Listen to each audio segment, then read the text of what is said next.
Hey YouTube, this is Manny V. You guys are watching Inspire Your Mind. We have a lovely co-host today. Hi everyone, I'm Cindy, and today we'll be talking about how to meet people offline. Where do you go, and how do you act? You know, it's so funny out there. You don't go to clubs, bars, and then you see a bunch of girls in their corner and the guys in one corner, and all the women are doing just sabotaging men out there. You know, dissing the hell out of them, and they're doing a disservice to them. For one, they're hanging around with negative people, and for two, these men are just scratching their balls in their head and don't know what to do. It's like they're questioning their manhood. Tell me something, Cindy. What are some of the places that you think men can actually meet women offline? Yeah, for sure. So Manny, to answer your question, I would say mix it up a little bit. First of all, clubs are not the best place to meet a quality woman. If you want fling, sure, but if you want something more, try going to maybe the gym, try checking out meetup groups, participate in a club of an interest that you have, and maybe like meet a woman who has similar interests. Online, there's that stigma, but it's becoming less and less so. Online is a great place. I know plenty of women who've met their future husbands and then met their spouses online. And if you're religious, then church is a great place. You have a lot of kind, religious people at church, and you're meeting them over and over every week, and you form friendships. So if it's hard for you to meet someone and have it spark immediately, you can form a slow and gradual friendship. And I know plenty of people at churches who have met their spouses there.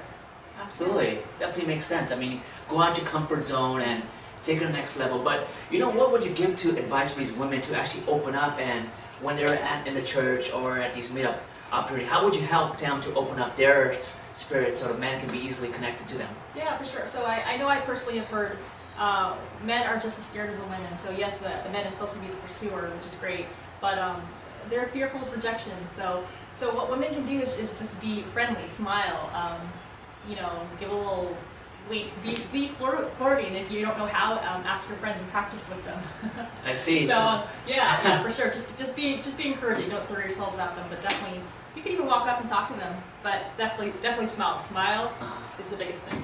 And you know what's so funny? Because a lot of guys, they're not really looking that good, but when they smile, they bring the best out of them, and they can bring that beauty in them. Same with women out there. If you bring a smile, your beauty is going to change it and form it in such a way that you're going to be the model or the new George Clooney in such a way.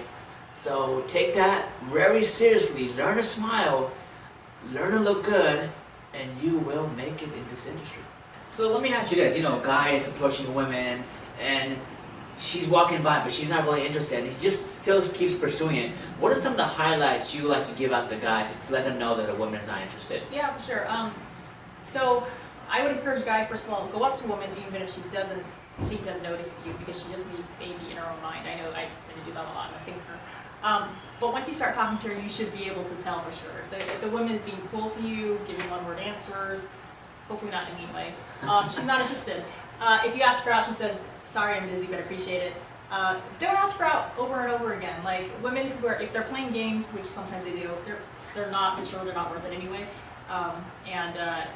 Harassing someone is not a good thing to do. So just be respectful. You're gonna face rejection. It's okay.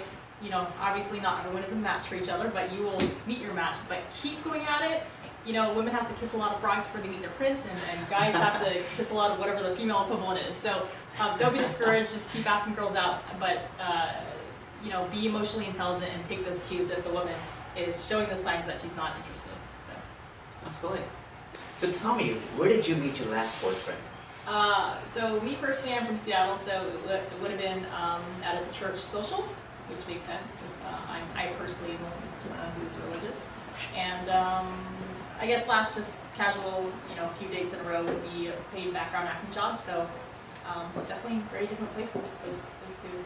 Okay. What do you think about dating at work? What's your ins and out of it? Yeah, for sure. So I think it really depends on what kind of work environment it is. If you're in a corporate environment, which I used to be in, you're going to have rules, and so you're going to be, you may have to even sign a paper if you're dating a coworker. I know I've not had to do that because I haven't come across it, but I've seen policies out there.